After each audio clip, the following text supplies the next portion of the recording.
हरी घास में सबसे नन्हा जीव रहता था, एक नन्हा सा चूहा। एक गर्म सुबह वह इतनी तेज भागा कि लड़खड़ाकर लुढ़कता चला गया, सीधे एक सोते हुए शेर के गर्म पंजे पर, जो पहाड़ सा बड़ा था।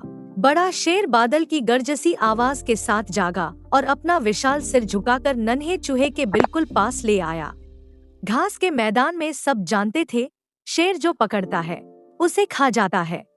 नन्हे चूहे ने उन बड़े बड़े जबड़ों की ओर देखा और डर के मारे कांपता रह गया। हिलने तक की हिम्मत न हुई। मुझे छोड़ दीजिए, चूहा महीन आवाज में बोला, और मैं वादा करता हूँ एक दिन मैं आपकी मदद करूंगा। शेर ठहाका मारकर हंसा। तू और मेरी मदद? पर उस नन्ही आवाज में कुछ ऐसा था कि उसने अपना पंजा उठा लिया। जा नन्हे, चूहा खुशी से चमकता हुआ घर की ओर दौड़ा। उसने खुद राजा से वादा किया था, पर जब उसने बाकी जानवरों को यह बताया तो खरगोश और मीरकैट बस खिलखिलाकर हंस पड़े। तू और शेर की मदद? तू तो इतना छोटा है कि तेरी कोई गिनती ही नहीं। हिरण नदी पार छलांग लगा सकता था, जंगली सुअर गहरी मांदे खोद सकता था, पर नन्हा चूहा जो भी करता बाकी सब उसे हाथ हिलाकर टाल देते। बहुत छोटा, बहुत छोटा, वे हमेशा कहते, यहाँ तक कि वह खुद भी यही मानने लगा। उस रात चूहा अकेला सिमटकर बैठ गया और अपने नन्हे पंजों को देखने लगा। इनसे भला क्या होता?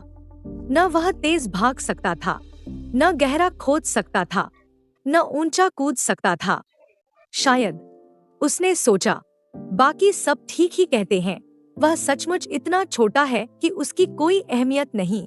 पर जैसे ही चांद निकला, भारी कदमों से घास कांप उठी। शिकारी मशालें और रस्सियों के मोटे जाल लेकर पहाड़ियों पर आ पहुंचे थे, बड़े शेर का शिकार करने। नन्हा चूहा दौड़कर बाकियों के पास गया और चिल्लाया, हमें उन्हें खबरदार करना होगा। खरगोश सिर पर पैर रखकर भागा। मीरकैट छिप गया, यह हमारे बस की बात नहीं, कहकर सब अंधेरे में तितर बितर हो गए। नन्हा चूहा बिल्कुल अकेला खड़ा रह गया। उसका दिल जोर जोर से धड़क रहा था, पर उसे वह गरम पंजा याद आया जिसने उसे छोड़ दिया था।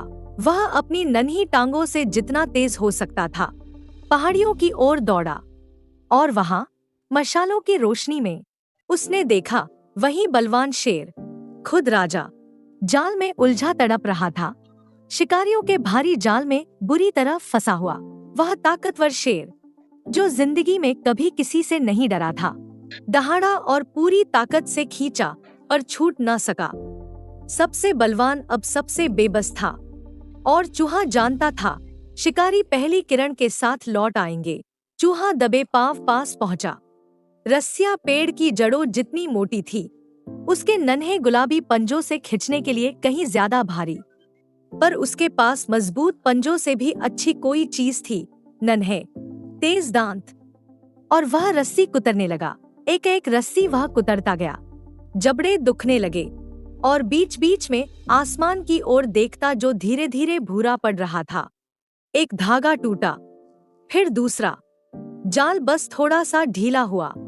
वह बहुत थक चुका था, पर उसे वह पंजा याद आया जिसने उसे छोड़ा था, और वह लगा रहा।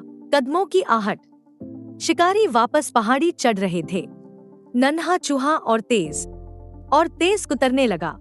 शेर से फुसफुसाकर कहता रहा कि हिलना मत, बस थोड़ा और, बस थोड़ा और। आखिरी रस्सी टूट गई। भारी जाल सरककर गिर पड़ा, और शेर आजाद होकर उछल पड़ा। बचाया किसी बलवान ने नहीं, किसी तेज रफ्तार ने नहीं, किसी बड़े ने नहीं, बल्कि पूरे घास के मैदान के सबसे नन्हे जीव ने। शेर ने अपना विशाल सिर चूहे की ओर झुकाया, सुबह सा कोमल, और शिकारी खाली जाल लिए अंधेरे में भाग खड़े हुए। तभी खरगोश, मीरकैट और बाकी सब दबे पांव बाहर निकले और देखा कि उस नन्हे से जीव ने क्या कर दिखाया। उस दिन के बाद किसी ने नन्हे चूहे को फिर कभी बहुत छोटा नहीं कहा, क्योंकि सबसे बलवान को सबसे नन्हे ने बचाया था, और पूरे घास के मैदान ने सीख लिया कि कोई भी नेकी कभी बेकार नहीं जाती, और कोई भी इतना छोटा नहीं होता कि उसकी अहमियत न हो।